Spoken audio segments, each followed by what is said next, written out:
Bom, então, bom dia a todos e a todas. Quero dizer da nossa grande alegria de podermos, nessa manhã, então, estarmos numa roda de conversa. Quero começar agradecendo em primeira mão, assim, a Ana Sara e a Marlova pelo convite, pela confiança. É sempre um ato de confiança a gente trazer alguém para a nossa instituição para dialogar sobre esses elementos, especialmente a formação permanente. Ela tem causado bastante provocações no momento contemporâneo, então agradeço o carinho do convite das colegas, agradeço a Ana por estar comigo nesse momento, assim, tem sido uma orientanda que temos construído várias coisas bem interessantes juntos, então, obrigado por estarem conosco nesse dia. Quero dizer também da minha felicidade de poder dialogar com um público tão seleto, tão especial, e dizer da minha felicidade de saber que o IFRS organiza algo muito próximo do que nós acreditamos para a formação permanente. Então, nós temos batido, junto com alguns pesquisadores da área, na ideia de que a formação permanente ela é o elemento que nós precisamos para começarmos a avançar em se tratando de processos formativos. Eu vou pedir para o mediador que libere a passagem dos slides, porque acho que ela não está aparecendo para mim aqui. Então, logo na sequência, para que eu possa passar, acho que a Giovanni, que está conosco, o Maisinho não está aparecendo aqui para mim passar. Isso, obrigado. Bom, Perfeito. obrigado. Então, assim, depois dos cumprimentos iniciais, porque nós organizamos este título, então, para a nossa fala, Formação Permanente do Professorado, Ponderações Contemporâneas. Nós acreditamos na perspectiva da formação permanente, transcendendo a ideia da formação continuada. Ao longo da nossa fala, nós vamos delinear um pouquinho desses caminhos que nós fomos optando enquanto pesquisadores, e por que ponderações contemporâneas? Porque justamente a ideia da formação permanente que nós acreditamos é de uma ideia de uma formação complexa que ela vai se reestruturando a partir das demandas individuais dos sujeitos. Os sujeitos conseguem perceber as suas necessidades formativas, mas as instituições também percebem as suas necessidades formativas enquanto instituições onde os indivíduos estão inseridos. E por isso a minha felicidade de saber que o IFRS, especialmente o campus Erechim, que neste caso organiza um processo de formação permanente dos seus servidores. E isso se alinha muito à perspectiva teórica que nós estamos trabalhando. A ideia de que a formação continuada, ela por algum momento nós entendemos que ela era a perspectiva que nós necessitávamos, mas ao longo do tempo nós fomos percebendo que programas mais amplos de formação, com o objetivo da mudança das realidades educacionais, eles impactam muito mais no processo de ensinagem. Então, é a partir dessa perspectiva de formação permanente que nós nos aproximamos. Esse primeiro slide, esse primeiro tópico da nossa apresentação, eu denominei ele de tentativa de diálogo. Por que uma tentativa? A ideia, bem como demarcaram as colegas que estão conosco agora há pouco e que também fazem parte da rede da qual nós estamos vinculados, nós acreditamos no processo dialógico, num processo de troca, e como elas também sinalizaram, vocês podem sim, ao longo da nossa conversa, irem trazendo dúvidas. Diálogo pressupõe isso, pressupõe duas logos, no mínimo, em interação. Então, eu não acredito na palestra como um elemento formador em si. Eu prefiro momentos de diálogo, momentos de troca, e é nessa perspectiva que eu gostaria que a nossa manhã se organizasse, como um momento onde nós pudéssemos interagir e pensar em conjunto alternativas para um tempo que começa a se reorganizar a partir, inclusive, das problemáticas que estamos vivendo. Bom, eu trago aqui as demarcações de alguns interlocutores que tem caminhado comigo nessa jornada. Um primeiro interlocutor, Paulo Freire, com a sua obra Pedagogia da Autonomia.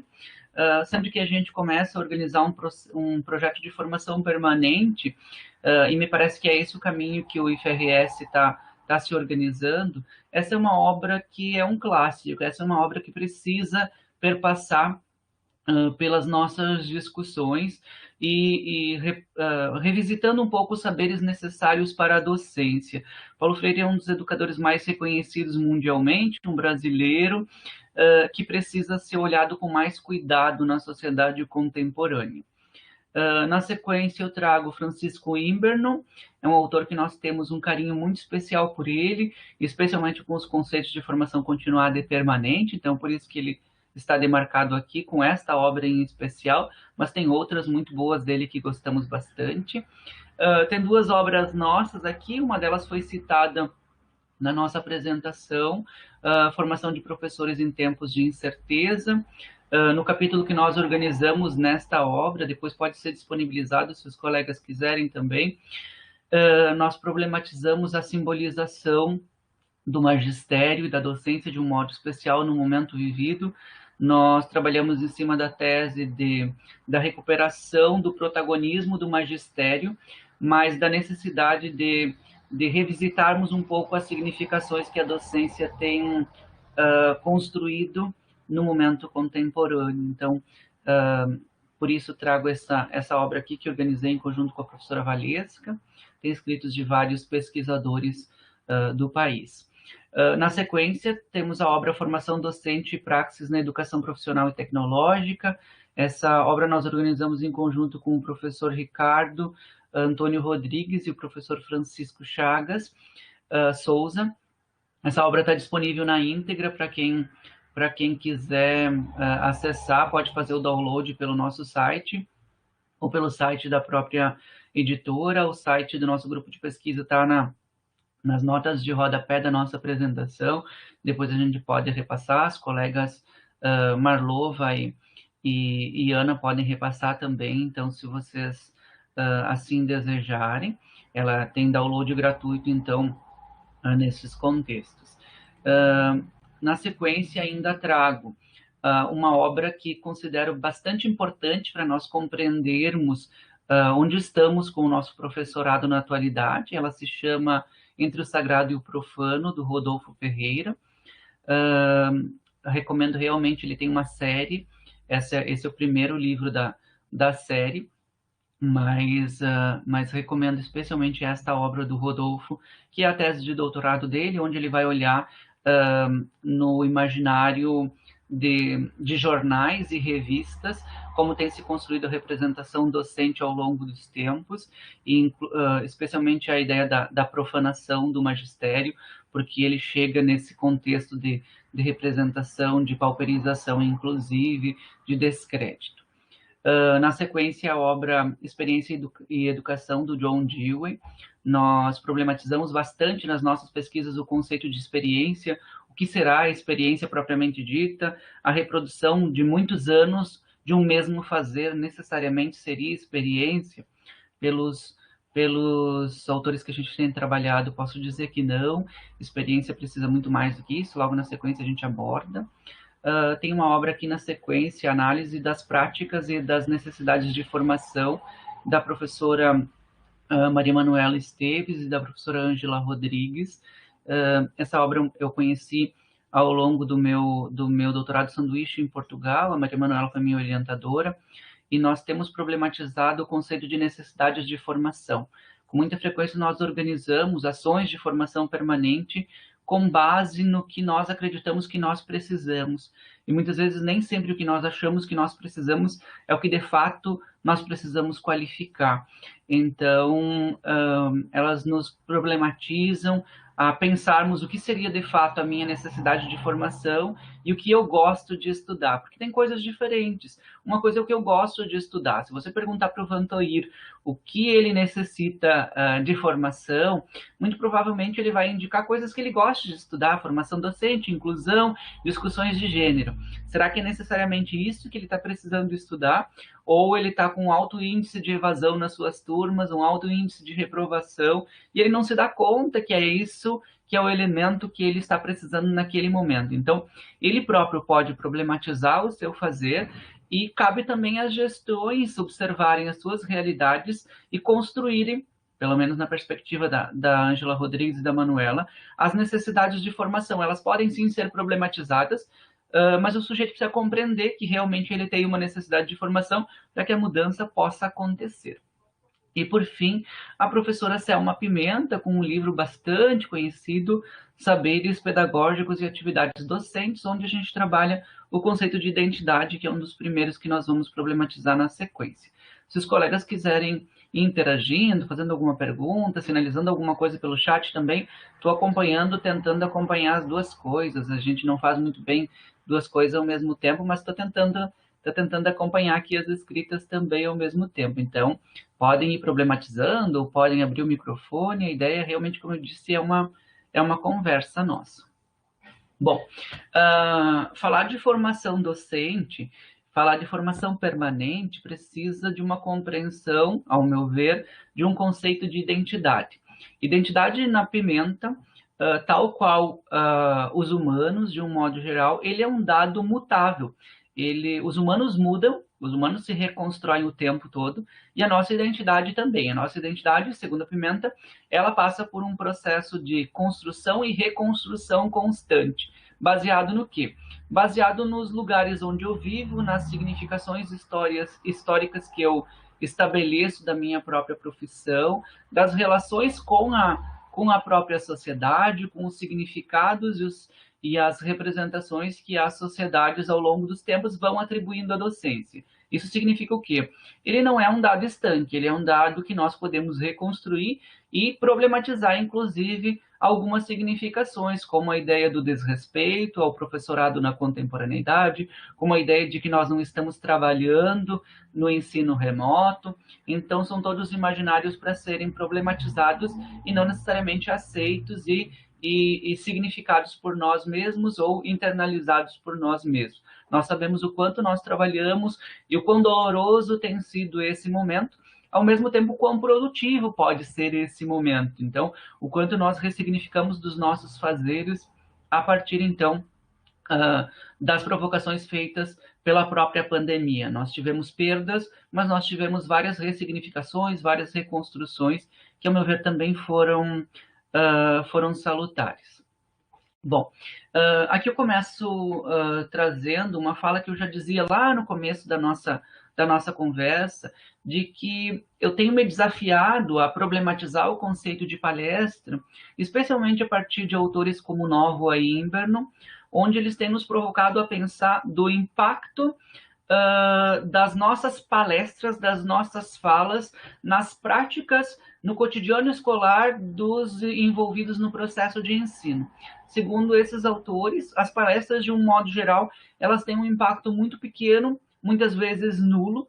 Então, eu tenho tentado problematizar as minhas falas como um primeiro passo, como uma provocação para a organização de programas de formação permanente daqueles envolvidos, e não como uma fala informativa ou que venha solucionar problemas das realidades existentes. Eu não entendo que as palestras deem conta de fazer esse tipo de ação. Então, segundo Nova, segundo Imber, não muito mais produtivo do que eu organizar uma palestra. Se eu quero uma mudança no meu cotidiano escolar, eu posso organizar uma atividade cultural que ela vai mexer com os meus sentidos, eu posso trazer enfim, uma apresentação musical, uma produção teatral, eu posso trazer uma música, eu posso trazer outros elementos que eles funcionariam muito bem, eles acionariam dispositivos muito maiores do que as próprias palestras.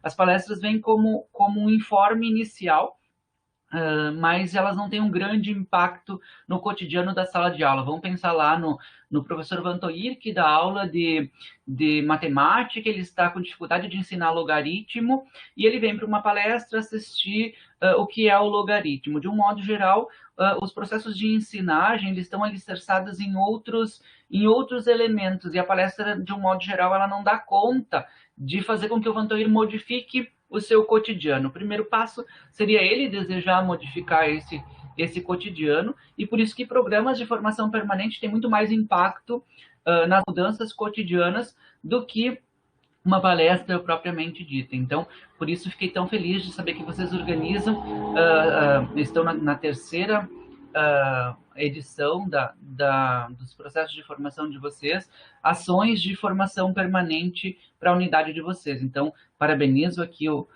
em nome do diretor de ensino, Giovanni, os demais envolvidos nesses processos de formação permanente da unidade. E aqui eu trago um autor que eu tenho um carinho bastante especial, o Guilherme Ferri. Ele tem algumas provocações que podem ser entendidas como simplórias por alguns, mas para mim elas têm um significado todo especial, porque elas nos dizem para nós tomarmos um pouco de cuidado com as nossas crenças sobre formação permanente. A primeira afirmativa do Ferri é: nem tudo que os docentes fazem é formação. Então, esse é um primeiro elemento para nós nos atermos. Opa, será que realmente tudo que eu faço é formação? Será que tudo que eu faço realmente significa e modifica o meu fazer? Esse é um primeiro elemento que o Guilherme vai nos trazer. As narrativas que eu trago do Guilherme aqui são traduções livres, então os colegas do espanhol, por favor, me perdoem, porque pode ter alguma interpretação equivocada, são traduções minhas, tá? E na sequência, eu trago uma citação ainda do Guilherme, que eu vou me permitir fazer a leitura dela. Eu não gosto de leituras em rodas de conversa, mas acho que essa citação tem um elemento tão forte que é importante nós olharmos ela diretamente no autor. Uma primeira ponderação dele é: trabalhar sobre si somente pode ocorrer nos lugares previstos para tal propósito. Então, aqui ele começa a fazer um primeiro balizador. Que para que nós possamos modificar a nós mesmos, nós precisamos instituir um tempo e um espaço para fazermos isso. E ele continua: se alguém está fazendo um trabalho profissional, dando uma aula propriamente dita, ele trabalha para os outros. O professor trabalha na classe para os alunos. Não se forma. E certamente vocês irão dizer-me: sim, porque ele desenvolve sua experiência. E eu lhes respondo: porém, essa experiência não vai ser formadora para ela. Somente será se, em um dado momento e em um determinado tempo, ele trabalhe sobre si mesmo, uma vez que não ocorrem as duas coisas ao mesmo tempo. O que o Guilherme está tentando nos dizer pela nossa interpretação? De que para que nós transformemos o nosso fazer em experiência, é preciso uma parada para refletirmos, para analisarmos, para pensarmos sobre esse fazer. Por isso, a necessidade de nós instituirmos um tempo e um espaço para isso, que pode ser dentro de um programa de formação permanente, ou pode ser quando nós sentamos no nosso carro e nós pensamos sobre a aula que foi dada e que não funcionou muito bem, ou quando nós dialogamos com o nosso colega, ou quando nós organizamos momentos de formação permanente especialmente para isso, para que eu dialogue com os meus colegas da área sobre o que está acontecendo, sobre as minhas dificuldades. Então, aqui o Guilherme marca a ideia da importância de nós instituirmos um tempo e um espaço para a formação. E, por fim, então, ele fecha nos dizendo: somente há formação quando se tem um tempo e um espaço para trabalhar sobre si mesmo, que ele pode ser organizado pela instituição ou ele pode ser organizado e instituído pelo próprio sujeito. Muito provavelmente alguns de vocês nos dirão: e como é que os nossos colegas da rede que trabalham 60 horas fazem isso? Provavelmente não fazem, né? Nós vivemos um tempo eu vou chamar aqui de destruição do magistério, especialmente público, estadual e municipal. Me solidarizo com esses colegas. Penso que a questão, inclusive salarial, dos colegas do estado e do município, de um modo geral, da maioria dos municípios do nosso país, precisaria ser revisitado, justamente para que eles pudessem ter um salário digno, ao ponto deles conseguirem terem tempo para planejarem suas aulas, terem tempo para pensarem sobre o que fazem e não entrarem num automatismo sobre o que estão fazendo. E não penso que isso seja culpa dos docentes, isso é culpa das significações históricas que nós fomos construindo acerca da nossa própria profissão, e também a partir dos desejos sociais de que tipo de instituição nós queremos trabalhar. Logo mais adiante, nós vamos apresentar aqui uma outra obra chamada Arte de Reduzir as Cabeças, onde o Dufour nos ajuda justamente a pensar o nosso tempo. A quem interessa a fragilização do magistério? A quem interessa a fragilização da docência? Por que nós estamos indo por este caminho? Logo mais a gente adentra nessa saraiva. Bom, com a obra do Paulo Freire que nós apresentamos anteriormente, Paulo Freire nos traz alguns saberes que ele acredita imprescindíveis para qualquer docente que resolva, para qualquer sujeito que resolva se embrenhar na docência. Certamente vocês conhecem todos eles, eu só os trago aqui de um modo geral para nós começarmos um processo de interlocução. O Freire nos diz que os saberes necessários para a docência seriam o saber pesquisar, uma ideia de uma reconstrução constante, inclusive de si próprio, olhando para a sala de aula, saber escutar, a ideia do bom senso, da curiosidade constante, como a recriação, como a busca pela melhoria, como busca pela qualificação, a rigorosidade metódica, o método, o cuidado, o zelo com o que se faz com o ensino e com a própria pesquisa que retroalimenta o ensino, alegria e, ao mesmo tempo, esperança de uma realidade diferente, esperança de um processo de ensino distinto, aceitação do novo, a ideia de que nós podemos nos modificar, intervenção no mundo, sim, nós somos sujeitos políticos e, portanto, como políticos que somos, compreendemos uma realidade falível, uma realidade que precisa ser modificada e muitas vezes passa por nós problematizá-la. O conhecimento é mutante, portanto, como mutante, ele nos indica novos caminhos, a ciência nos indica novos caminhos que não são estáticos, né? O conhecimento ele evolui e logo um conhecimento é superado por outro. Reflexão sobre a própria prática, sobre o próprio fazer, que aí vocês percebem que ele costura com o Ferri no momento anterior, como é que a gente reflete sobre a prática se a gente não para pensar sobre ela, se não dá tempo, se nós não temos tempo, se nós não organizamos um tempo. Rejeição a toda forma de discriminação, que docente é esse que institui aqueles que podem e aqueles que não podem aprender, que institui aqueles que são dignos de estar na sala de aula ou de que não são, e aqui exige um autopoliciamento constante. Tem um autor que eu gosto bastante, é um autor lá da sociologia, que ele nos diz o seguinte, que para nós começarmos a trabalhar com o preconceito, o primeiro ponto é admitirmos que nós mesmo somos preconceituosos. Everaldo Rocha é o autor.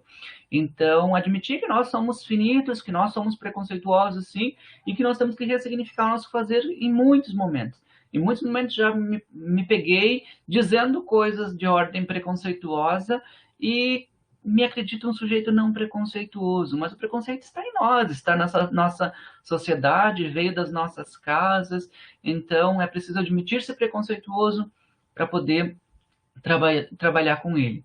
Comprometimento com a nossa instituição, com o nosso fazer, com as nossas unidades, com os nossos estudantes, disponibilidade para o diálogo. Se nós não conseguimos dialogar, pensar diferente, como é que nós vamos instituir um tempo de mudança, consciência do inacabamento, de que nós podemos evoluir, de que nós podemos ir adiante, defesa dos direitos dos educadores. Nós vivemos um tempo de destruição, inclusive trabalhistas, de destruição de direitos, e esse empenho com as nossas carreiras, com o nosso cuidado conosco e com os nossos pares, é algo importante, é algo que modifica as nossas realidades. Muitas vezes nós estamos preocupados com o nosso umbigo, com o nosso salário que está vindo, e fora disso nós esquecemos do outro, né? Então, essa defesa do direito, não só dos nossos direitos, mas dos direitos dos nossos pares, e não só nos envolvermos com as causas públicas quando nós somos diretamente atingidos. Respeito aos saberes dos nossos alunos, eles têm conhecimento sim, e se nós partimos dos seus saberes para o processo de ensino, o processo de ensino se reconstrói de uma outra forma, se constrói de uma outra forma. Tomada consciente das nossas decisões, como é que se faz isso? Minimamente sabendo onde é que se quer chegar, minimamente planejando previamente o que se vai fazer, quando não se sabe onde se quer chegar, qualquer caminho serve, né?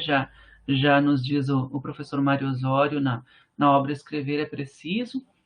Então, é basicamente isso, para que a gente saiba onde quer chegar, é preciso ter um planejamento prévio.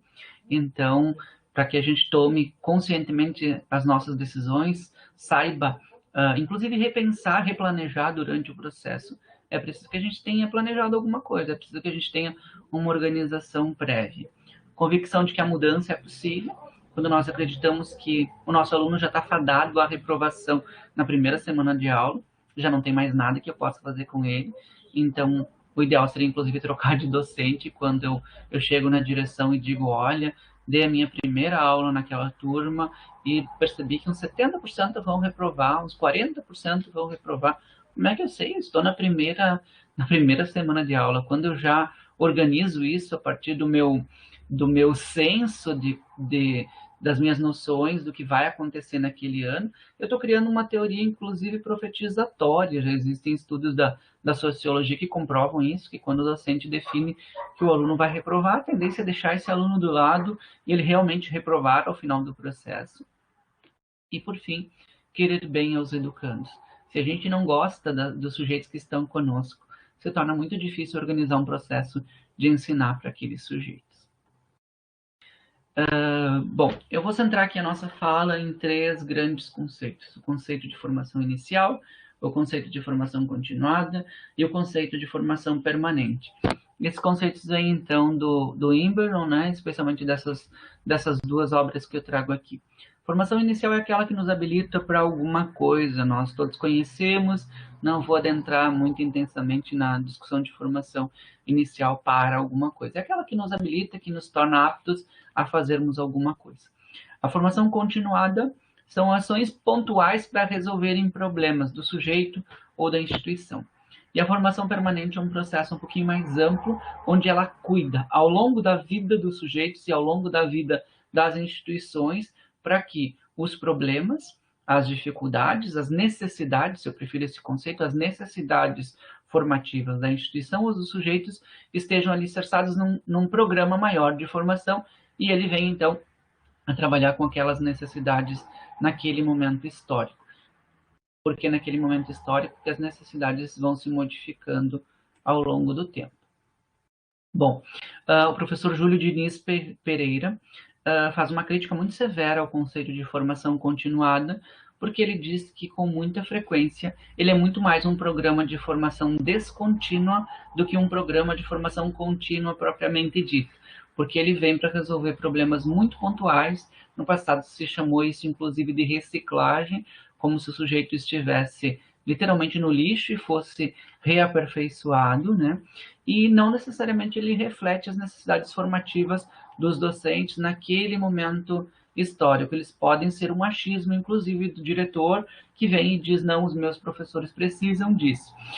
Porque eu acho, porque eu acredito nisso. Então, é preciso alicerçar, ao meu ver, num programa um pouquinho mais amplo de formação. E o Júlio continua nos dizendo que, com muita frequência, os programas de formação continuada são uma possibilidade de nós colecionarmos salários para aumentarmos os nossos já baixíssimos salários, sem que esses programas venham, então, a fazer uma mudança de fato na prática e na sala de aula dos nossos professores, dos nossos professores. Então, aqui tem um link para o dicionário de terminologias pedagógicas da Rede Gestrado. Se alguém quiser, pode buscar lá na fonte os conceitos que o Júlio Diniz e outros educadores cunharam. Então, aqui justamente a gente problematiza o conceito de formação continuada. Formação continuada pela LDB pode ser, inclusive, uma especialização, um mestrado, um doutorado. Ações pontuais para tentarmos resolver situações pontuais nesta perspectiva de trabalho. Acredito em formações um pouco mais amplas, não que elas não venham a resolver problemas pontuais, mas elas já se estruturam com a ideia de que o sujeito modifica-se ao longo da vida.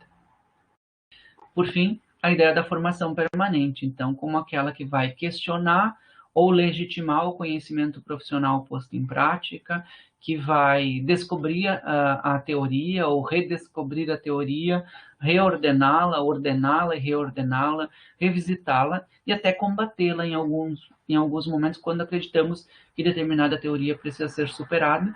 Então, como eu dizia anteriormente, é alicerçado num programa mais amplo de formação, cuidado ao longo da vida dos educadores. Bom, como eu dizia anteriormente, para que um programa de formação seja entendido como de sucesso, ele precisa buscar a mudança. A mudança do quê? A mudança do processo de ensinagem, a mudança no processo que atinja diretamente os envolvidos no processo. Quem são eles? Os estudantes. A formação permanente precisa ser direcionada para a qualificação dos processos de ensinagem. É basicamente para isso que eles servem, para um processo de acompanhamento e ressignificação dos processos de ensinagem. Se não tiver mudança, não tem sentido nós fazermos a formação permanente. A formação permanente deve vir para mudar, deve vir para qualificar os processos que nós já temos. Eu trago, então, aqui, a partir disso que eu trouxe anteriormente, algumas teses que eu tenho me debatido nos nossos estudos e nas nossas pesquisas que me parecem importantes de nós pensarmos sobre elas. A primeira delas é a ideia de nós recuperarmos ou ressignificarmos o simbolismo da docência e o protagonismo dos professores. Essa tese eu aprofundo, então, no capítulo do livro Formação de Professores em Tempos de Incertezas, que mencionei anteriormente, da importância de nós problematizarmos os rituais e os significados vividos na docência na atualidade. A segunda tese que eu trabalho aqui é a ideia de nós instituirmos programas de formação permanente com base nas necessidades das instituições educativas e dos professores. Então, criarmos programas realmente a partir das coisas que nós necessitamos e não a partir das coisas que nós achamos que nós necessitamos.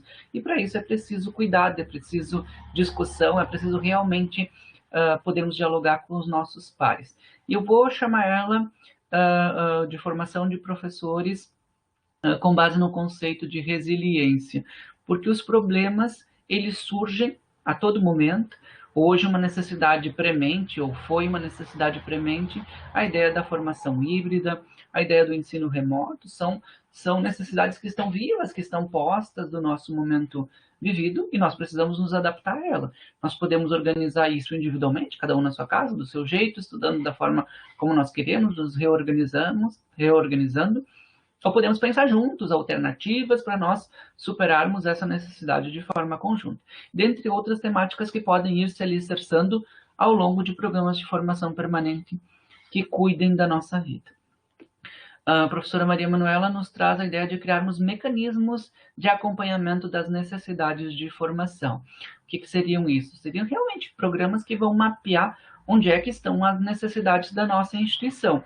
Um prof que reprova 70% dos seus alunos tem uma questão de ensinagem para ser pensada junto com ele e junto com a direção de ensino. Nós precisamos sentar e conversar o que está acontecendo.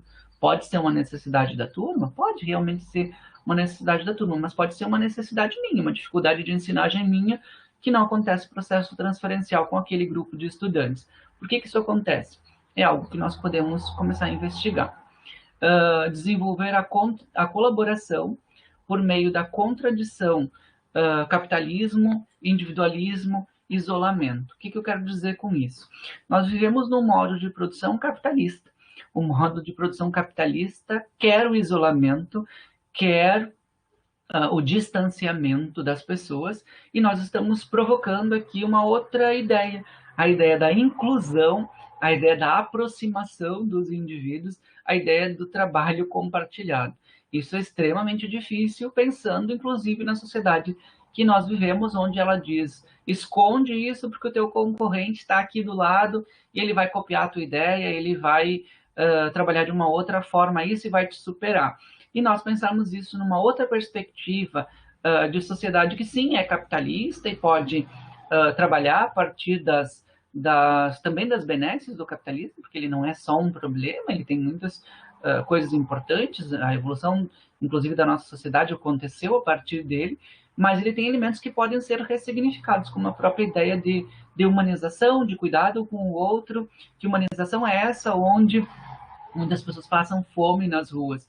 Que conceito de evolução social é esse, onde eu tenho comida e a pessoa que está catando o lixo aqui na frente da minha casa nesse exato momento, precisa catar o meu lixo, remexer o meu lixo para poder se alimentar. Que ideia de evolução é essa? Nós comumente olhamos para sociedades indígenas e pensamos menos desenvolvidos, subdesenvolvidos.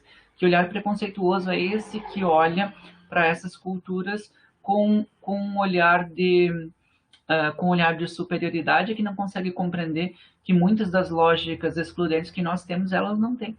Então, é preciso cuidado com a cultura do outro e cuidado com a cultura que nós estamos produzindo de exclusão, de massificação. Então, aqui a ideia de pensar processos de colaboração com os nossos pares, de sentar com o nosso colega para planejar junto, de abrir a porta da nossa sala de aula para programas de observação permanente, como existem os programas portugueses e alemães, onde alguns colegas criam processos de observação dos seus pares. Tem o programa de par em par, que é um programa que a Maria Manuela, inclusive, organizou em Portugal, onde colegas de diferentes áreas se observam e criam projetos para poderem colaborar uns com os outros. É um desafio para esse tempo vivido. E aí aqui eu trago algumas perguntas. E dos tempos de incerteza, existem caminhos talvez possíveis? Nós sabemos que nós estamos vivendo tempos sombrios, tempos de ausência de democracia, tempos de violência física e simbólica, tempos de desesperança, tempos líquidos onde os nossos valores estão se esvaindo, tempos de rompimento de vínculos afetivos, onde nós intencionalmente ou não nos afastamos das pessoas que amamos por N motivos, tempos de consumismo extremo, onde nós, justamente provocados pelo capitalismo extremo e pelo seu desejo de individualismo, vamos buscar a nossa saciedade, o nosso desejo no consumo e não no outro. É o interesse do capital. Quanto mais sozinhos nós estivermos, mais nós vamos consumir compulsoriamente, seja no fast food, e aí com todos os riscos dele, seja no consumo virtual, que chega à nossa casa e nós até já tínhamos esquecido que tínhamos comprado aquela nossa mercadoria que nós desejávamos tanto. Como pensarmos a formação inicial, continuada e permanente de professores nesse tempo? Como é que a gente olha para nós mesmos? Como é que a gente pensa a formação dos formadores, nós que temos licenciaturas nas nossas unidades, como nós, ou não as licenciaturas, os outros cursos que também vão habilitar para fazer alguma coisa no mundo do trabalho, como nós pensamos a formação continuada para resolver problemas pontuais daquele sujeito, daquela unidade, ou como nós criamos programas mais amplos de formação permanente. Como é que você faz isso? Será que isso é possível? E aí eu busco, então, algumas possíveis, eu vou chamar aqui, entre aspas, de possibilidades, ficou redundante aqui, possíveis possibilidades, mas a ideia é de pensar possibilidades para qualificarmos esses processos. O professor Saviani, que é um autor que eu gosto muito, ele fala que para a gente qualificar, especialmente a formação inicial, nós precisamos rever os processos de expansão quantitativa que nós vivemos para começar a organizar processos de formação também qualitativos. Nós tivemos, especialmente nos governos de esquerda, uma expansão das redes de um modo geral, especialmente a rede federal de EBPT, e hoje nós vivemos um outro processo, um outro momento, que para além de suas dores, para além dos cortes orçamentários, como nos dizem os administradores, momentos de crise são momentos de qualificarmos processos, são momentos de nós revermos os excedentes, são momentos de nós revermos os desperdícios, são momentos de nós revermos o cuidado que nós estamos fazendo com o nosso público-alvo, com os nossos estudantes. É momento de nós pensarmos com cuidado os nossos índices de evasão, nossos índices de retenção. Então, momentos de crise são momentos para nós repensarmos também os nossos fazeres e pensarmos o que pode ser qualificado, o que pode ser melhorado, para nós qualificarmos a nossa ensinagem, perdermos menos alunos e, se possível, ainda fazermos um processo melhor. É preciso evitar o aligeiramento e a fragilização, a precarização da formação docente. Nós precisamos de um cuidado ainda maior com a formação, especialmente de formadores. Não é porque nós estamos formando em licenciaturas de que nós temos que fazer formações aligeiradas, descuidadas, com pouco rigor, ao contrário, formar-se docente, tornar-se docente não é algo para ser feito de qualquer forma, é preciso muito cuidado com essa formação. E a pedagogia histórico-crítica nos ensinou, então, que para superarmos a exclusão é preciso uma formação altamente qualificada. É a partir de uma formação altamente qualificada que nós mudamos as nossas realidades. E ainda, Saviani, me permito aqui a leitura dessa citação, acho que ela é bem forte e ela se identifica muito com os objetivos da nossa rede federal. Lutar contra a marginalidade através da escola significa engajar-se no esforço para garantir aos trabalhadores o ensino da melhor qualidade possível. Nas condições históricas atuais, o papel de uma teoria crítica da educação é dar substância concreta a essa bandeira de luta, de modo a evitar que ela seja apropriada e articulada com os interesses dominantes. Então, um autocuidado com o nosso fazer, sabendo que nós estamos trabalhando com a população de trabalhadores. De um modo geral, o público-alvo dos institutos federais são justamente os excluídos socialmente, são os trabalhadores, e é para isso que nós devemos direcionar o que nós temos de melhor, é para eles que nós temos que organizar processos altamente qualificados e que evitem ao máximo que esses sujeitos nos abandonem. Como é que se faz isso? Não tem uma fórmula mágica, não tem uma forma única de fazer. E justamente observando as nossas dificuldades é que nós vamos perceber onde é que estão as dificuldades, as necessidades de cada unidade, de cada realidade. Não sou eu que vou dizer que o IFRS, que o campus de vocês tem esse ou aquele problema. Vocês sabem das dificuldades de vocês, vocês sabem das necessidades de vocês. E é estas necessidades que a gente precisa enfrentar. E muitas vezes é mais fácil a gente criar um programa de formação permanente que ele venha para ser ilustração, que ele venha para dizer que os nossos processos são muito bonitos e que nós não precisamos mudar.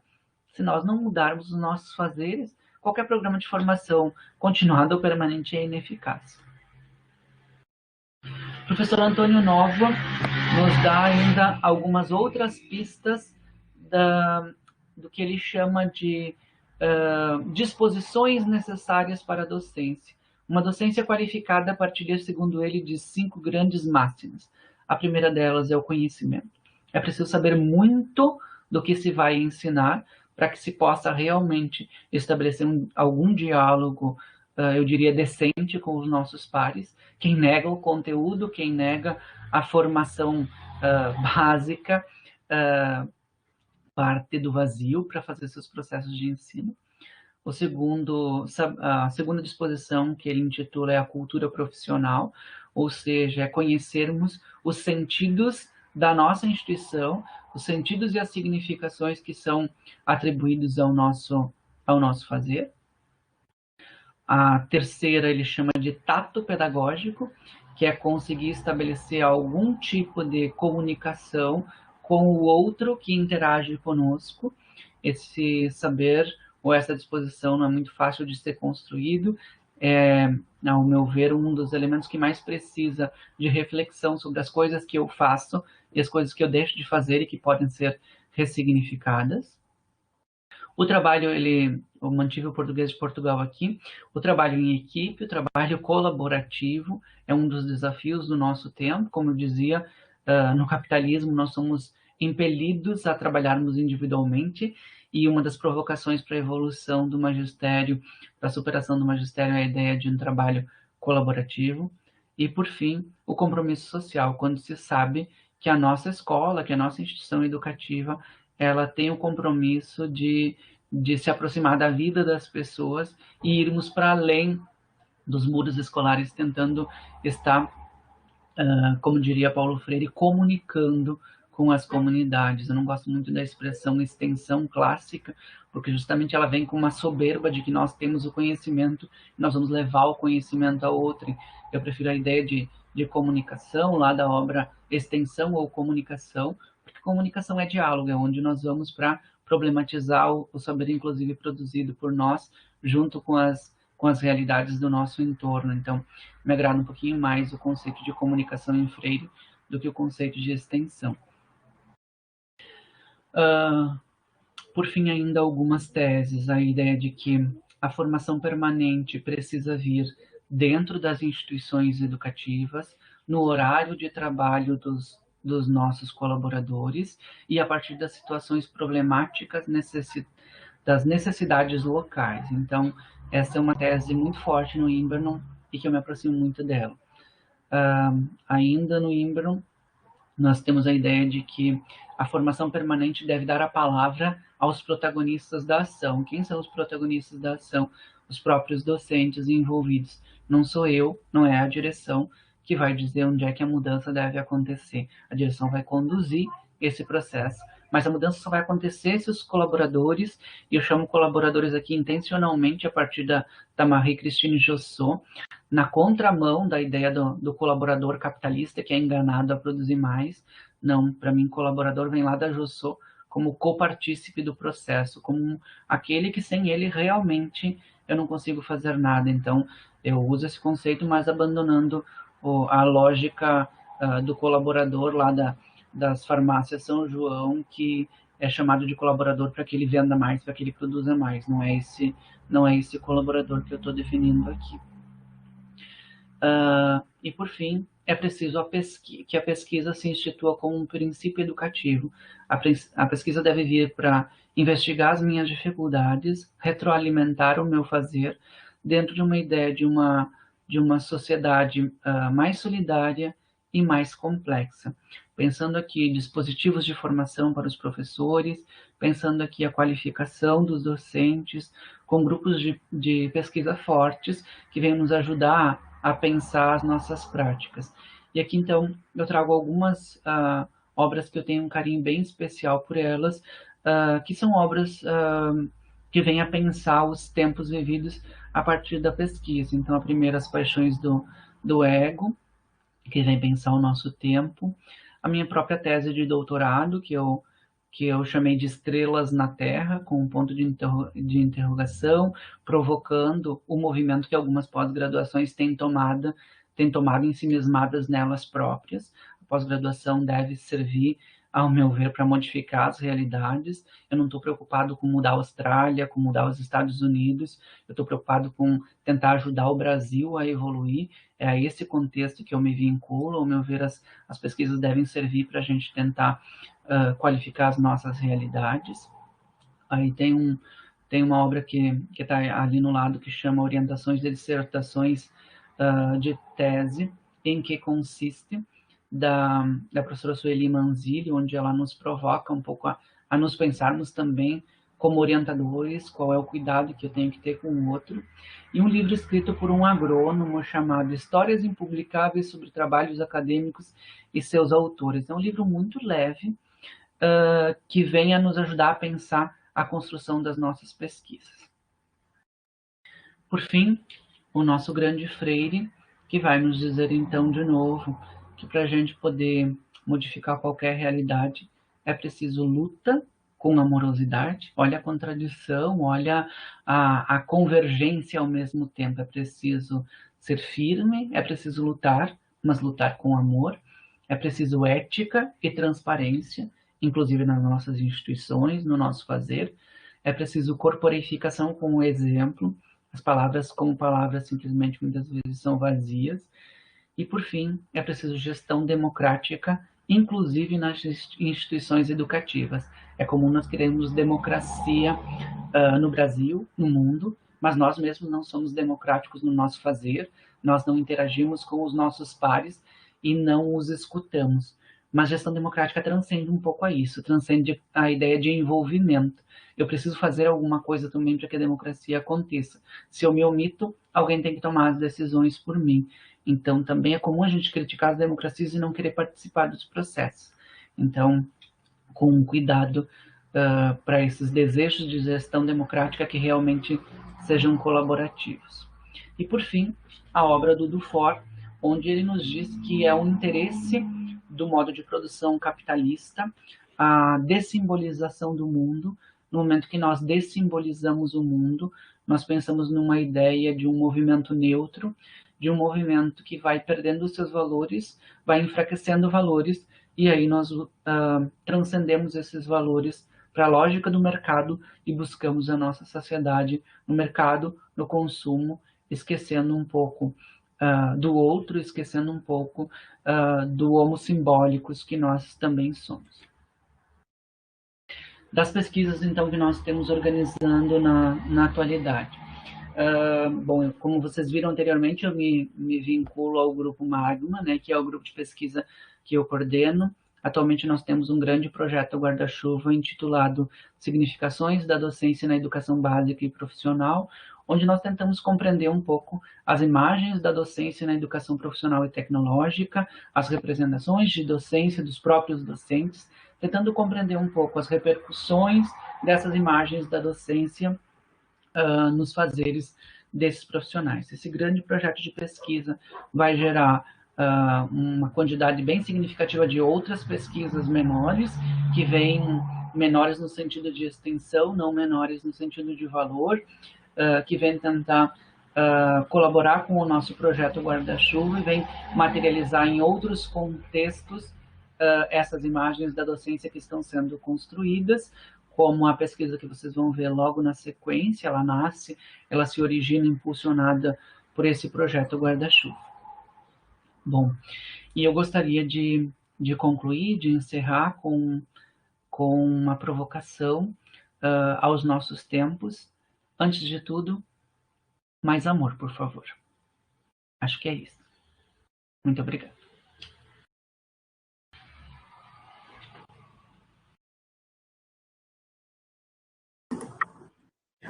Obrigada, professor Vantoir. A Ana pode assumir a palavra. Obrigada. Eu vou tentar aqui compartilhar minha apresentação. Nossa, mudou aqui. Tá. Agora acredito que apareceu para ti ali o carregar. Apareceu. Perfeito. Isso. Deixa eu ver. Tá, eu acho que ela carregou aqui. Eu clico em carregar, no caso, ela para carregar. Isso. Lá em cima vai ter um confirmar. Tá, eu acho que... Enviar, eu acho que vai aparecer. Tá, converter o ficheiro. Tá, eu acho que ela tá sendo processada. Apareceu para só usar o cursor normalmente, né? E ali embaixo aparece o ícone para a direita e para a esquerda, onde você consegue passar. Tá tranquilo, sim. Tá, então, assim, agradecer o pessoal todo que está organizando o evento, realmente demonstra como a instituição, como vocês são preocupados, né, com a docência, enfim, em problematizar as necessidades da docência. Fico feliz, né, pela extensão do convite. Fica difícil falar depois das palavras do professor Vantoir, né, mas, enfim, vou tentar fazer aqui falar um pouco do que tem sido a nossa pesquisa de mestrado, né? Então, bem, a gente pensou docência na EPT, mas a partir de um grupo particular de professores, que seriam os professores bacharéis e tecnólogos. Então, nós chamamos esses professores, né? Nós chegamos a esse consenso, a esse nome, vamos dizer, essa forma de pensar, essa nominação, que seria professores não licenciados. Não no sentido de pejorativo ou de desmerecer a docência desses professores, mas mais pela questão da ausência da formação pedagógica, né? Porque o contexto da nossa pesquisa, né, em ver as perspectivas de formação docente, é mergulhar em um curso de formação pedagógica ofertado por um instituto federal. E aí nós trouxemos também a questão do professor leigo. Isso daí é uma releitura, né, do que seria o professor leigo, que é trazido pelas duas professoras, Oliveira e Salles, que fazem essa reflexão, né? Nós decidimos chamar por professores não licenciados. Essas duas professoras já fizeram uma pesquisa um pouco semelhante, tratando aí eles como professores leigos, ou seja, com a ausência de formação pedagógica. Bem, o nosso problema é pensar, né, como a identidade docente se constitui em professoras não licenciadas. Aí eu já faço o recorte de gênero, porque as nossas colaboradoras, enfim, como já denomina aí o feminino, foram mulheres, foram as pessoas que responderam ao nosso convite, ao nosso chamado para participar, né? Mais adiante eu vou falar um pouco mais disso, né? E as implicações dessa presença massiva, né, das mulheres, das vozes femininas no nosso trabalho. Tá.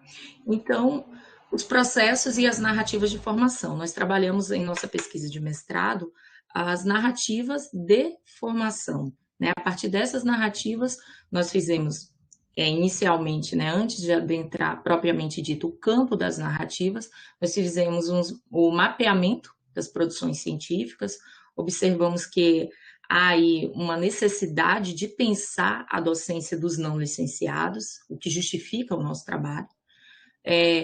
Partimos do ponto das representações da docência, né? Nós vamos ver isso muito fortemente apontado pelas professoras em suas falas. Os trajetos formativos, a condição de produção de seus saberes docentes e o modo como a formação pedagógica, né, alterou, melhorou, qualificou os seus processos de ensinagem. Também, como essa linha de mestrado que, no caso, eu estou concluindo, né, ela demanda que nós pensemos ao final, né, desse trabalho de pesquisa, um produto, né? Então, nós vamos apresentar um esboço no finalzinho do que foi o nosso espaço de formação permanente para essas professoras. Acho que passei um pouco rápido demais. Enfim, aqui eu trago algumas questões teóricas que foram essenciais para pensar o nosso trabalho. Primeiramente, tornar o professor protagonista, né? Então, como nós realizamos entrevistas, coisas que eu vou aprofundar adiante, nós tentamos, né, dar a voz, né, para que eles fossem sujeitos da sua história, né, que nos apresentassem isso, as suas necessidades de formação, a partir dos seus próprios apontamentos, para que acontecesse isso que Oliveira nos aponta, sujeito da história da profissão. Também a gente trabalha numa lógica de rever a questão dos repertórios, né, que é como Gautier fala, enfim, o contexto de produção dos saberes desses docentes. Também foi uma coisa muito importante, foi um dos aspectos essenciais para que nós desenvolvêssemos lá à frente as nossas análises. Também as narrativas docentes, que ilustram muito a forma como o professor se forma, os processos de autoformação, que são um outro aspecto também trabalhado pelo nosso estudo, e a forma como se dá a aprendizagem docente. Tá, e aí nós trazemos a metodologia, né? Uma pesquisa qualitativa, nós estudamos, reunimos, né, o nosso campo amostral a partir do Snowball, que é uma amostragem não probabilística, porque inicialmente tivemos alguma dificuldade, né, de retorno desses colaboradores, né, tanto que depois a amostragem se revelou por um recorte de gênero, ficando apenas mulheres professoras, e nós construímos uma rede, né? Tivemos uma semente, essa semente inicialmente nos indicava mais 2 ou 3 professores, né? Nesse molde que nós estávamos pretendendo, que estivesse fazendo formação pedagógica, que fosse bacharel tecnólogo. Então, nós fizemos aí uma rede de contatos, a partir de um entrevistado, de uma entrevistada, nós chegamos às demais. Bem, reuniu-se 7 professoras não licenciadas, oriundas desse curso, né, de formação pedagógica. Nós realizamos a aplicação de entrevistas semi-estruturadas, com um total de 20 questionamentos, né, abertos, né, elas puderam discorrer, enfim, sobre aquilo que lhes interessasse com base no tópico inicial. E aí nós temos também que ressaltar o contexto pandêmico, né, em 2020, quando foram aplicadas as entrevistas e implementado o nosso produto educacional, nós estávamos aí em meio à pandemia. Enfim, o produto educacional, que posteriormente também vou falar um pouco melhor, ele foi implementado virtualmente. Mas as entrevistas, nós tivemos, assim, vamos dizer, a sorte de conseguir realizá-las, né, ali um pouco antes desse quadro pandêmico estourar e as coisas ficarem tão difíceis, né, e, enfim, o distanciamento ser a melhor coisa nesse sentido. Então, apenas uma entrevista ali, eu destaco, foi feita através de hangouts e com aparelhos para gravação, né? Tá. Uma coisa importante é que trabalhar com narrativas é trabalhar também com afetividade, né? É uma coisa muito interessante, assim, você poder alcançar isso nas pessoas, né? Então, as entrevistas realizadas, vocês estão vendo aí que nós temos nomes, né? Nós temos Marta, Rita, Leila, com as diversas formações iniciais, né? Cosmetologia, arquitetura, urbanismo, farmácia bioquímica, enfermeira, contadora, administradora, mas o que eu gostaria de ressaltar nesses nomes é que são nomes de professores das professoras, ou seja, ao iniciar, né, no nosso contato através da entrevista, do início eu pedia que elas pensassem em um nome que fosse representativo para elas, que de alguma forma elas pudessem homenagear. Então elas seriam chamadas no estudo através do nome desse professor ou professora que foi importante na sua trajetória, né? É interessante falar que tem professoras que, enfim, utilizaram o nome de professores lá da educação infantil, outros já do período da graduação. Então, desde o início, a gente buscou, né, trabalhar com essa questão da afetividade para entender também como isso impacta as suas representações e significações da docência, né? Neri está em asterisco porque é o nome de um professor, né? Apesar de todas as minhas colaboradoras serem mulheres, a professora em específico optou por se chamar Neri durante o nosso estudo, né? E aí nós temos que dizer que foi bem diverso, né? Nós temos professores bacharéis da área da saúde, da área da administração, então ficou bem rica essa questão da produção das narrativas. Tá. Então, o processamento dos dados, né, a produção dos dados em si, foi feita a partir da teoria de análise de conteúdo, tendo em vista a ampla produção de significados, né? Nós fizemos esse trabalho a partir de 3 categorias, né? Ao longo do que eu irei falar, nós vamos ver que nós tivemos aí subcategorias, mas essencialmente seriam essas 3: as representações, a produção dos saberes e a formação pedagógica, situando aí os processos de autoformação. Bem, nós trazemos aí uma das primeiras falas, né? O despertar da docência. E aí, mais uma vez, principalmente na fala de Rita, nós temos a questão da afetividade, onde Rita nos diz que ela se espelhou, né, quando criança, na figura da professora lá da primeira série. E nós temos aí uma autora, né, que nos diz isso, que as memórias impregnam as representações, esse é o termo que ela usa, né? Então, isso ainda é muito forte na memória da professora, o fato de que era carinhosa e que, de certa forma, isso se revelou muito presente na fala de Rita durante a entrevista. Também Marilene nos coloca em uma outra situação. Como ela é enfermeira, ela acabou, né, tendo a sua primeira oportunidade frente à coordenação de estágios. E essa é uma das professoras com maior tempo de dedicação à docência, né? Ela já tinha 10 anos de dedicação à docência antes de adentrar né, o quadro de docentes dos institutos federal, no qual a gente fez a pesquisa. Também uma outra questão importante, né, dentro desse tópico, dentro da categoria das representações docentes, é observar como professoras, como as mulheres foram responsivas com o nosso trabalho, né? Nós consultamos, insistimos até com alguns dos professores que nos foram apontados nessas redes, mas as mulheres foram muito responsivas. E aí eu destaco a fala de Sônia, né? Sônia foi uma das professoras que nos relatou, né, lá o começo da sua trajetória, e ela remonta ao período da sua gravidez. Ela teve uma gravidez precoce aos 13 anos, e ela imaginava que não conseguiria mais, a partir dali, alçar nenhum voo na sua vida. Então, eu destaco a fala de Sônia por tudo, pela sua luta, pela sua batalha, e pela forma como ela conquistou e galgou todos os degraus possíveis até estar hoje como, de fato, está, né, professora de um instituto federal. Então, marcar a feminização do magistério, eu acredito que o nosso trabalho tenha servido para desconstruir essa tendência mais ou menos ocidental de que a mulher, por ser mãe, se assim deseja, tem essa tendência ao magistério, né?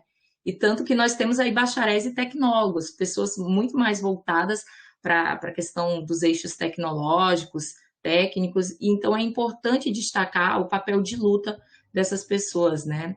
Inclusive da professora Sônia. Aprendizagem em meio às vivências como professora. Eliana é uma professora na nossa pesquisa que problematiza muito, muito as suas necessidades. Em vários momentos da sua fala, ela está preocupada com aquilo que ela precisa aprender para ser docente, para se reconhecer como docente. Bem, foi muito rico os nossos diálogos, né?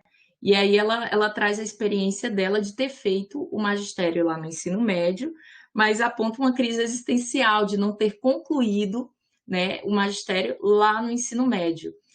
E aí ela, às vezes, reporta essa experiência como, enfim, lá, hoje, na sua vivência como docente, ela diz que ainda traz algumas coisas para os seus planos de aula, claro, coisas que ela ampliou e qualificou através da formação pedagógica, mas eu destaco aí o que ela diz, né? Algumas coisas a gente aprendia, não muito, porque eu acho que da aula, não sei se a gente aprende. Acho que até tu aprende umas coisas técnicas, mas tu tem que desenvolver certas habilidades, né? Então, ela problematiza uma das grandes questões do professor bacharel tecnólogo, que é conciliar, né, esse conhecimento técnico da sua área de formação com as demandas pedagógicas, porque agora ele é um professor, elas são professoras. Por fim, nós pensamos aí o contexto das identidades docentes. Como muito bem falou o professor Vantuir, elas são identidades, né? Porque nós somos mutáveis, nossas significações, elas vão mudando ao longo desse curso profissional, que não é linear, que é de descoberta, né? Então, as identidades, elas vão se construindo, vão se modificando ao longo do fazer docente. E aí nós temos também uma narrativa da professora Leila, que também problematiza essa questão metodológica de como se inserir na questão, no reconhecimento da docência, né? É um termo que, inclusive, a Leila destaca ao longo das suas narrativas, esse reconhecimento, né? E nós temos aí essa pergunta, né? Que ela disse que a mãe, né, né, ela tinha esse preconceito com a docência, ela não se enxergava docente, e aí decidiu fazer mestrado, doutorado, e ela dizia que ia ser pesquisadora, então não docente, não iria ensinar, e hoje ela fala que se reconhece na profissão, que adora ser professora, né? E como isso tem que estar imbricado, a pesquisa, que o professor nunca, jamais pode deixar de enxergar-se como pesquisador e trazer a sua sala de aula, né? Nós temos aí a produção de saberes docentes. Eu peço desculpas se ficar pequenininhos os slides, mas é porque é um trabalho com narrativa, então eu tinha que trazê-las para essa nossa conversa, né? Então, os trajetos profissionais e as aplicações disso, né? Eu trago aí o relato da professora Rita. Rita, como eu já falei, ela se destaca muito pela afetividade e por rememorar lembranças do seu tempo como aluna. E aí ela fala da negativa, né, de uma professora, do exemplo que ela não gostaria de seguir, que seria uma professora da graduação. Quando essa professora pede, no seu primeiro dia de aula, ela é uma arquiteta, né, que desenhe uma cadeira, e ela fala que essa cadeira tinha muitos detalhes e que aquilo ali fez ela se perguntar, né, se aquele era o seu lugar. Então, na continuidade dessa conversa, a professora, inclusive, disse que aquilo foi um modelo negativo que gostaria de seguir, mas que são modelos que constroem significados, né, para cada professor. Também temos a professora que, mais uma vez, problematiza, né, a questão técnica. Então, é algo muito comum vê-las falar, apontar que elas buscam esse equilíbrio entre o conhecimento técnico, o conhecimento da sua área de formação inicial, com a questão pedagógica. Inclusive, Moura, né, Dante Moura, faz essa problematização forte, os professores pensem, né, as suas práticas a partir desse equilíbrio.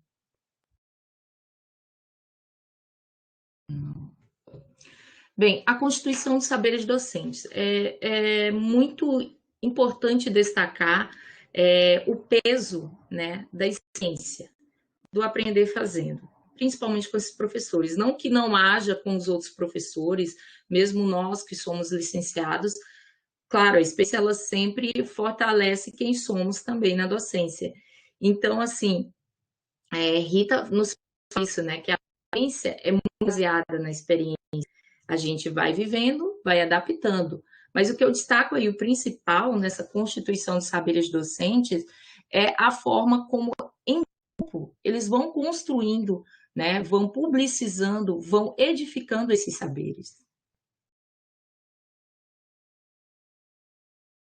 Passei mais do que deveria. E uma outra subcategoria que nós buscamos também, que foi, né, nos revelada através dessas narrativas, foi a reconstrução das práticas. Nós temos aí na figura da professora Sônia esse contato, o contato, né, ela ressalta aí a questão das conversas, das reuniões pedagógicas, que isso fortalece a sua condição como professora, porque ela até me falava, me relatou, né, durante essa entrevista, que se preocupava com o fato de determinados professores terem, vamos dizer assim, aptidão para desenvolver atividades pedagógicas e que ela não tinha toda essa criatividade, mas que buscava aprender. Então, assim, é interessante realmente citar, né, a docência a partir de si e do outro, mas nessa atividade de colaboração, nessa reunião em grupos. Então, nessa oportunidade, eu até falava com ela que cada um tem o seu modo de ser, as demandas de sala de aula nunca serão as mesmas, cada sala de aula vai ser uma sala de aula diferente, mas que ela poderia estar construindo isso no coletivo, né? De forma dialogada com os seus pares. A formação pedagógica. Bem, a formação pedagógica que os professores que colaboraram nesse estudo, as professoras que colaboraram no nosso estudo, elas participaram desse curso em ambiente virtual. Nós instituímos aí algumas, né, das subcategorias que nós analisamos a partir das narrativas, né? O conhecimento de si. Bem, o conhecimento de si, porque ela se dispõe a fazer um curso de formação pedagógica, né? Elas enxergam também a necessidade. E interessante Marta nos dizer aí que ela foi clareando suas ideias, né? E que isso com certeza modificou. E que bom que se modifica. Também a formação colaborativa. Dessa forma aí, nós definimos muito claramente algo que vai ser essencial para que nós pudéssemos pensar o produto educacional e, enfim, implementar uma formação permanente, que seria a questão colaborativa, que seria os professores pensando o seu ofício, pensando formas de qualificar. Bem, Rita aí nos fala da questão das reuniões pedagógicas, de que os problemas vivenciados, às vezes, por um professor não é único e que os resultados e soluções, enfim, estratégias que um professor pense pode ser testada por um outro e assim por diante, né? Eles vão construindo de modo colaborativo seus saberes e a sua ação pedagógica. O ambiente virtual de formação. Sobre isso, inclusive, professora, né, o professor Neri, que representa uma das nossas professoras, até nos falou de modo muito pontual que gostaria que houvessem mais encontros presenciais, né?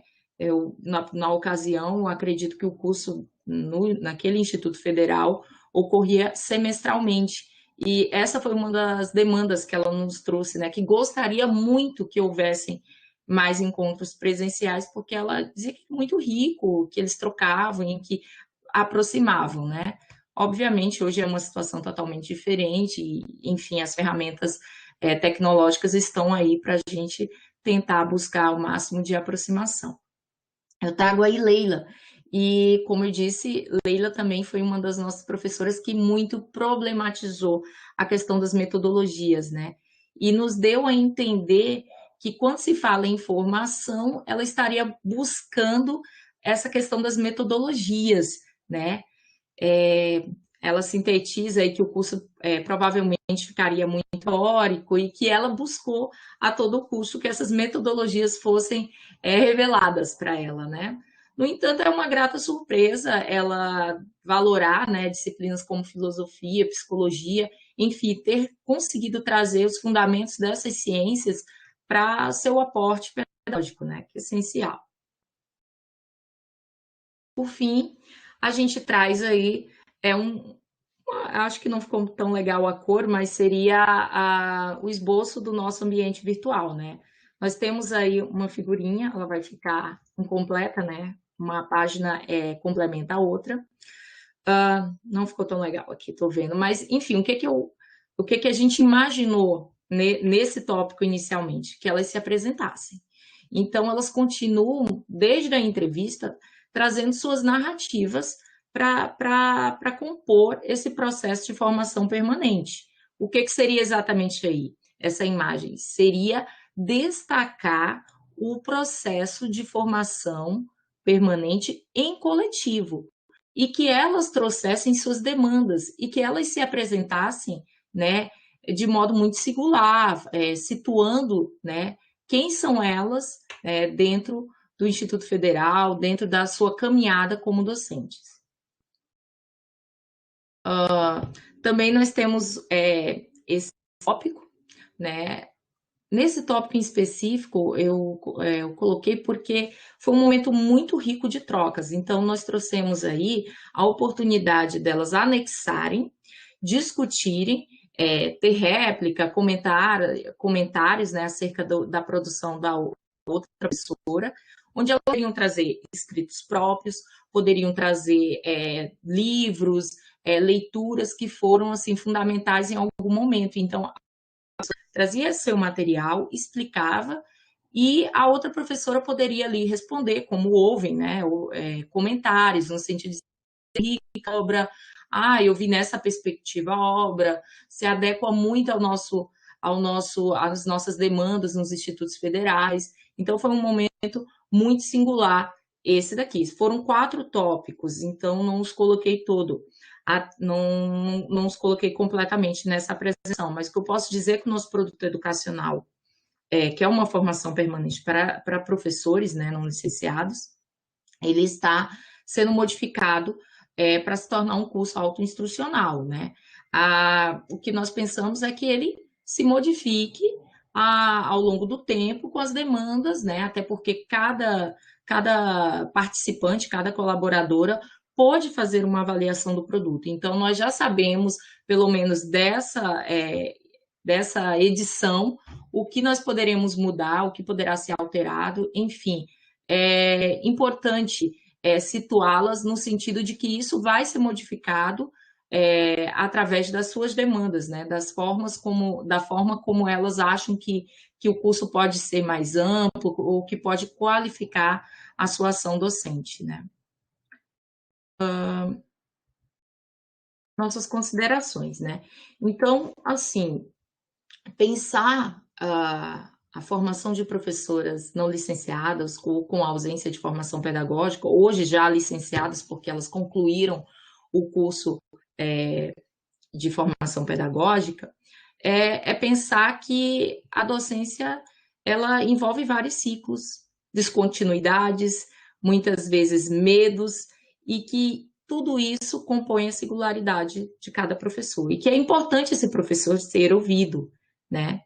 Também buscar, ressaltar e realçar o papel da mulher na nossa sociedade. Foi muito importante para nós a resposta dessas pessoas, né, dessas mulheres, as vozes delas no nosso trabalho, né? Porque a docência, ela não tem que ser apenas o espaço da professora, ela tem que ser também mais um espaço ocupado pela mulher. então que possa ser, né, que essas vozes possam ecoar com suas demandas, enfim, com a presença delas nos institutos federais. Também a questão das identidades, né? Até por ocasião da nossa qualificação, foi uma sugestão que só se confirmou durante o processo de análise e processamento dos dados, a questão de pensar em identidades, porque nós estamos aí diante do inacabamento, né? Que Freire contribui com esse pensamento, em de que há uma capacidade, né, sempre de produzir novos significados, e que esse professor ele vai estar sempre se modificando, se reconstruindo, né, se refazendo diante das suas realidades. Bem, e mais uma vez enfatizar, né, a questão dos conhecimentos mobilizados por esses professores, como eles consolidam esses saberes e de como é rico esse processo de construção dos saberes, de como as experiências precisam estar publicizadas e sistematizadas, né?